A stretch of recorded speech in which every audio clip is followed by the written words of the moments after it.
There have been so many challenges that this business has faced. I didn't think we'll be here, quite frankly, 30 years later. When we started, I didn't think that one day that train is gonna run.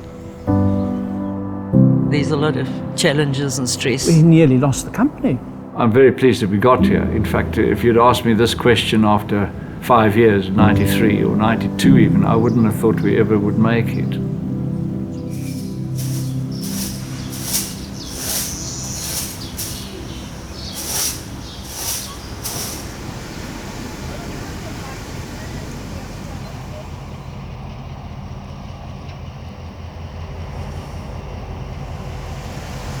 It started way back in Witbank, 1986. He developed an interest in the Witbank Preservation Steam Society. I got involved, bought them a few coaches as well, and then I thought it might be fun to have a few coaches for my own use, family, etc., as a sort of family caravan. And didn't really take this one seriously. Thought it was just going to be a hobby. Then in December '86, the railways in fact gave me permission to run my own train with my own locomotive, which was the big question at the time. And but the tariffs that they came up with were extraordinarily high. There was always something mechanical he was playing with, whether it be a car, a boat, a plane. So why not a train? When I complained, they said, well, why don't you sell tickets? And that was the turning point, and it was specifically in May, if I remember correctly, in Witbank, and it was a cold evening. And I made the decision over a half a bottle of rum, probably. To be part of someone else's dream is difficult, but Rowan, dad, husband, showed so much passion for it, and he was so single-mindedly determined to do it that you kind of got caught up in it. Born as a childhood dream of visionary entrepreneur Rowan Foss, the Pride of Africa finally became a reality early in 1989. It took 4.5 years of careful planning and preparation before these discarded old carriages could once again return to the tracks.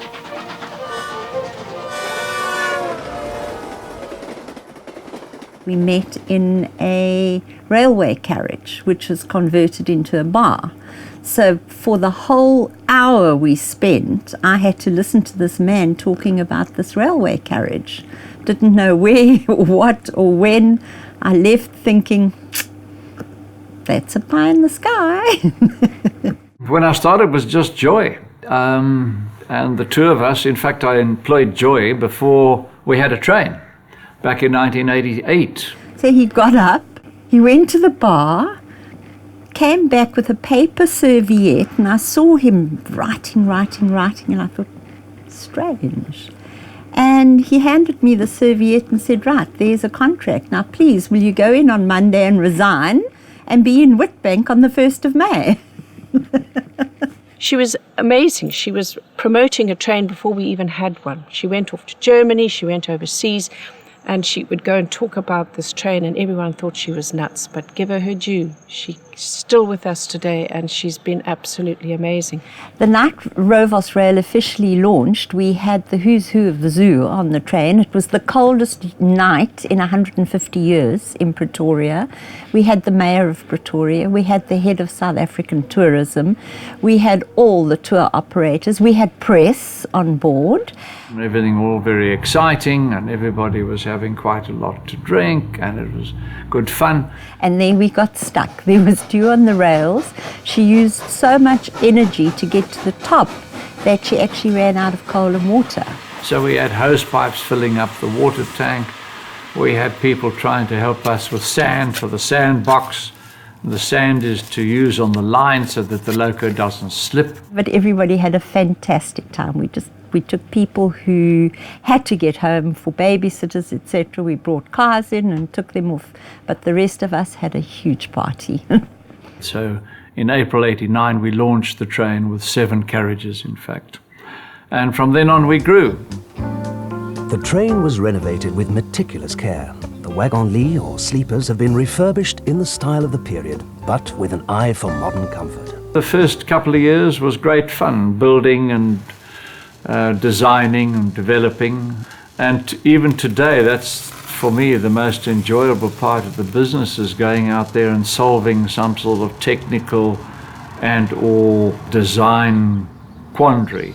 If you think of the coaches that he designed, the coaches we know and love today, those coaches were designed with his family in mind. He was thinking, how can my family be comfortable? How can I be comfortable? Hence the size of the cabins. We sort of put Dad on the floor and we drew a line and said, well, the bed needs to be this long. You know, why should it be any smaller? Why should it be cramped? And we enjoy a shower, ensuite, etc., etc. So it developed from what we found comfortable, and I suppose you could say it almost developed as a home from home, which is an ethos we've always tried to maintain, that it's not a commercial product, that the guests are not just numbers, but they're part of the family. He will tell us how he wanted them, the rooms, the size of the rooms, the showers. In fact, he's the man who orchestrates all these things. The screws in the bulkheads of the train, all of them are uniform. In other words, you don't find screws at diagonals or at odds with each other. It is a rule of Rovos Rail that the screws turned into the bulkheads must either be horizontal or vertical, but they must all be the same. Now that is a detail which very, very few people would ever notice. That is Rowan. Doing things together, like climbing in, we all just go and help to finish a coach because we've got to leave the next day, or finishing coach meaning cleaning up the mess after the carpenters, and we're talking about 9 o'clock at night, and Rowan sneaking drinks in the window for us to have some drinks. He is a hands-on boss. He will carry luggage. He will arrange someone's transfer. Well, it happened very often, even here on the property. People sometimes mistake him for a guard or a cleaner or a fellow passenger, or just because he doesn't sit down, he doesn't relax, he doesn't know when to slow down. We staan met 'n baie die wanneer meer tyd gehad het, die speels op die coaches en die picture frames en dit het hy alles self opgesit en dit. Maar hy's nou 'n bietjie besig, maar hy's nog steeds daar. As daar 'n probleem is, hy's gewillig om te help. Regtig waar, jy kan dit van min basis sê. The thing is, I've seen something from my boss, his perseverance. Because I remember there was a time where we struggled to keep heads above the water. So I saw something in this man. It is an achievement that we saw around 25 years ago, 28 years ago, things were tough. I grew from 7 to 14 carriages, and in the process proceeded to lose all the money that I might have had at the beginning. Even as kids, we realized something was happening.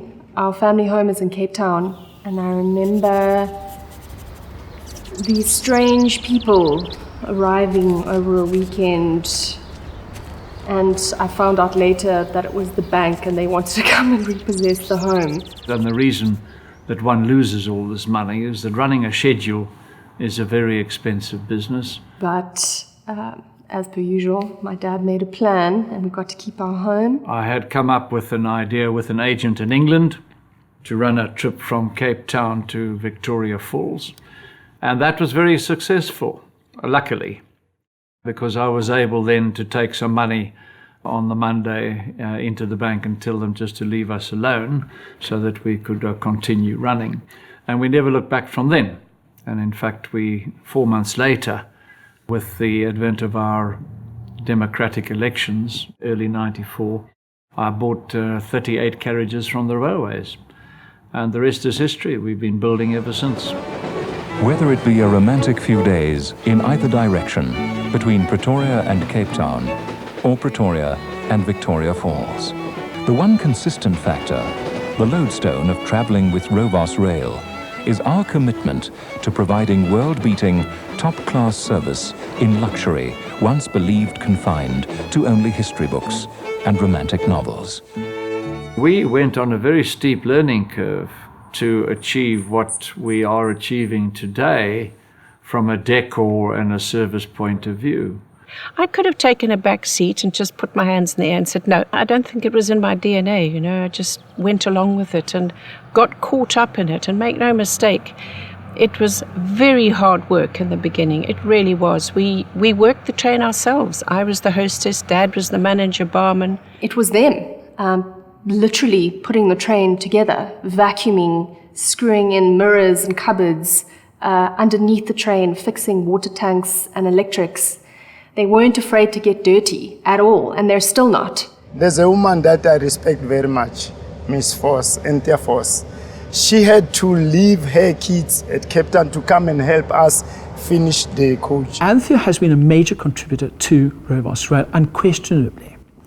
She has brought her taste and her interest. She has been a tremendous support to Rowan. She's had a huge role in Rovos Rail.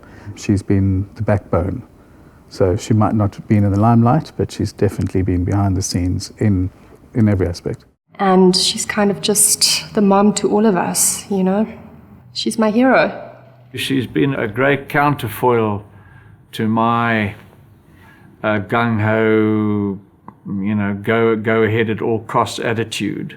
She's more conservative and probably stabilized my thinking a lot of the time.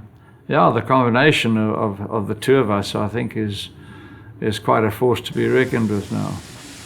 44 passengers followed the dream of Cecil John Rhodes.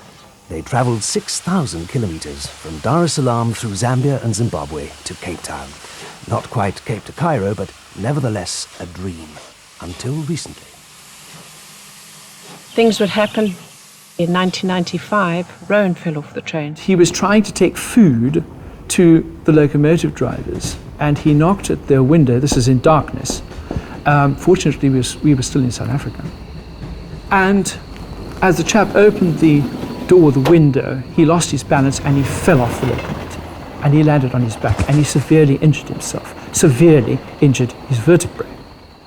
I suddenly became train manager, everything, because he was lying flat on his back in the compartment and couldn't move. And then on the return journey, there was a derailment up ahead of our train on the single-track railway in Zambia.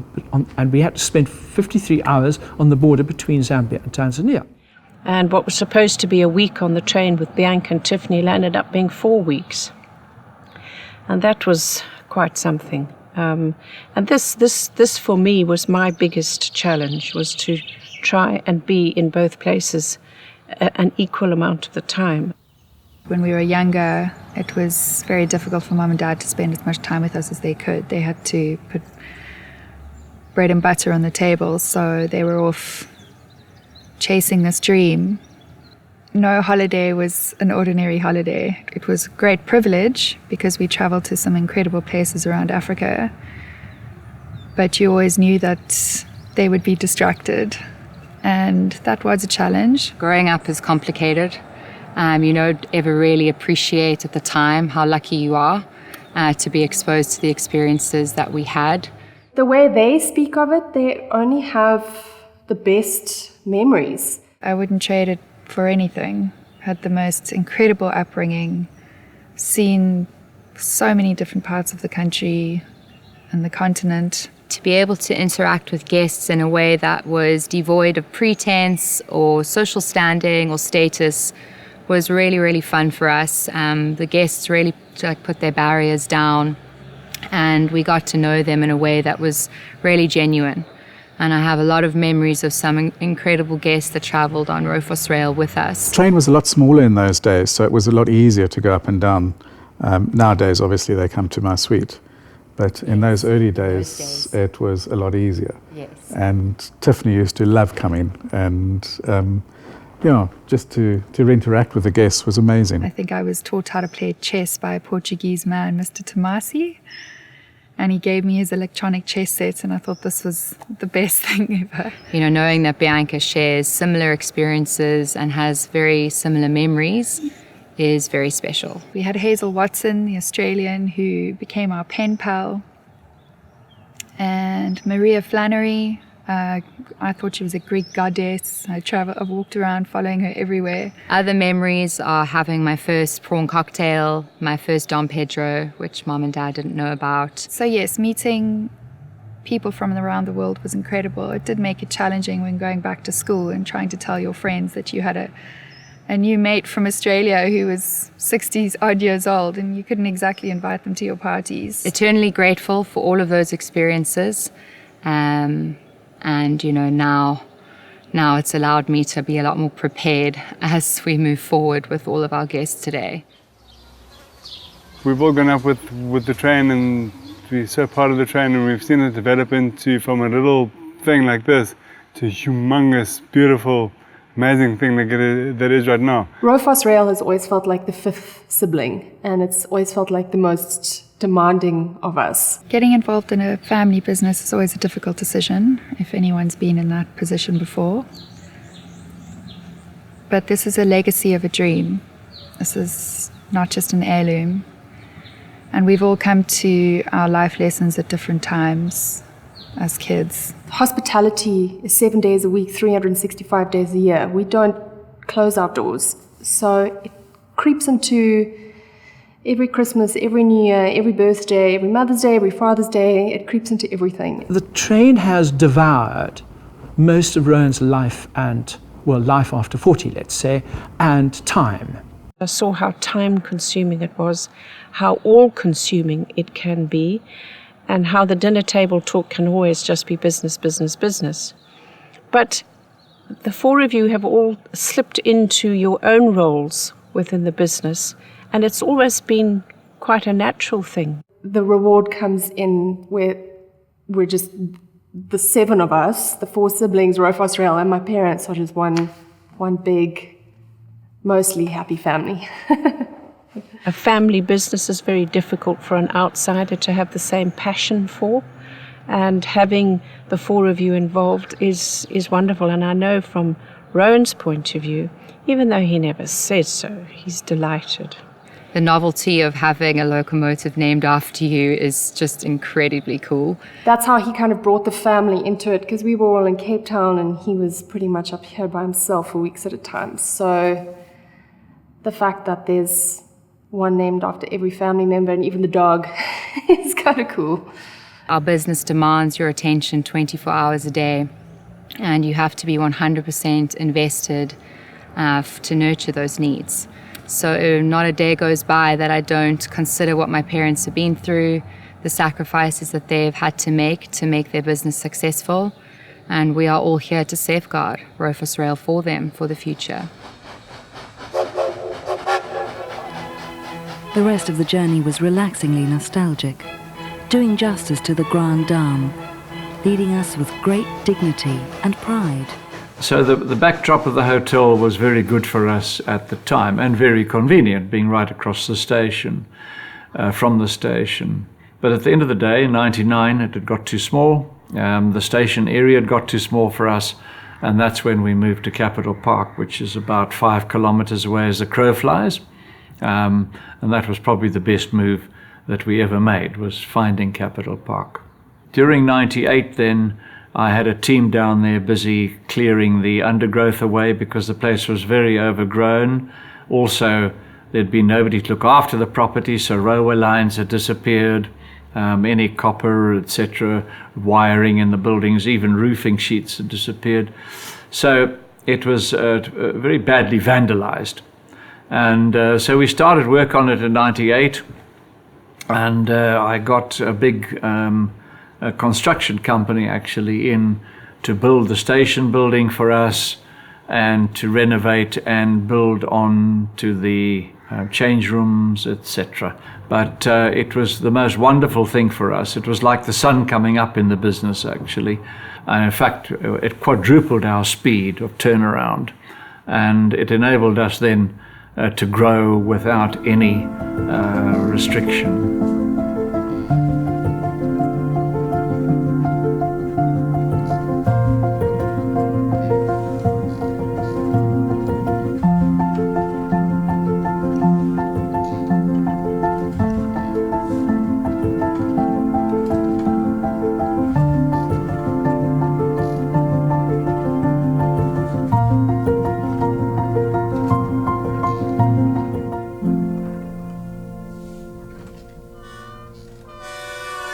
During the early 2000s, we were putting quite a lot of guests into various hotels in Cape Town. I looked around St. James and realized that there were only 1 or 2 guest houses there. And I thought, well, let's look at doing this. I was in Pretoria and I sent Anthea to go and attend the auction with the view to buy the tennis court. Anyway, she bought the house first because that went on sale first, and then bought the tennis court after that. And then the neighbor to Homestead offered to sell, and I bought that house as well. So we've got the 3 homes. So it sort of happened. It wasn't really a planned program of expansion at all. My father always seemed to have a new project on the go when important things were happening in our life. He acquired the Shongololo the month I was getting married, and I'm surprised he didn't pitch it to all my guests. The Shongololo people came to see me and said that they were in a poor position to continue the business and were going to close down. I know, and anybody else in this industry knows, that if it's not put to use, it's going to end up being cut up and in the scrapyard. He's brave. He's not scared to take the chances when necessary. So in the January, we started building with a vengeance, and within 5-6 months, in fact, we had turned it from being what I felt was a mess at the time. We turned it into a passable product. Being here in Pretoria, I saw the magnitude of it, and I saw how big it had grown, and I saw the demands firsthand, and I started to appreciate what it is that my parents were wrestling with every day. For argument's sake, you had political problems in Zim, you had the terrorist bombing in Kenya, you had a terrorist bombing in Cape Town, for argument's sake, and that just almost shut our business down. You had a volcanic ash in Iceland. We stood here with beautiful 4 trains. No one could fly here. You have ice on the tarmac in London for 3-4 days over Christmas. Nobody can come here because 90% of the aeroplanes coming from other parts of the world have to exchange in London. So here we are sitting, not fault of our own, and there's no one who can come here. We've had fires, we've had some big events happen that could have slowed an ordinary person down and made them walk away. But because of his tenacity and perseverance, it's still going. Unfortunately, our infrastructure, our railway infrastructure in South Africa really suffered under our previous administration. And so, like all other trains out on the tracks that are reliant on this national infrastructure, we're all brought to a standstill. We are as powerless as our guests on board. And one of the things we've done to combat that, which is something we never wanted to do, is we've purchased our own locomotives, diesel and electric. We managed to find these locos in Australia on auction, and we bought 13 altogether, and made sure that we have the right gear ratio, which gives us the horsepower that we need. So he's seen every challenge, and because he's such an incredible problem solver and creative thinker, he's been able to overcome every single one, and he just gets it done. Having diesels, of course, means you can go anywhere. You don't have to worry about needing overhead electric power. So we can now pull our train from the border, Messina, Beitbridge, to Victoria Falls and back, and operationally it's been a dream.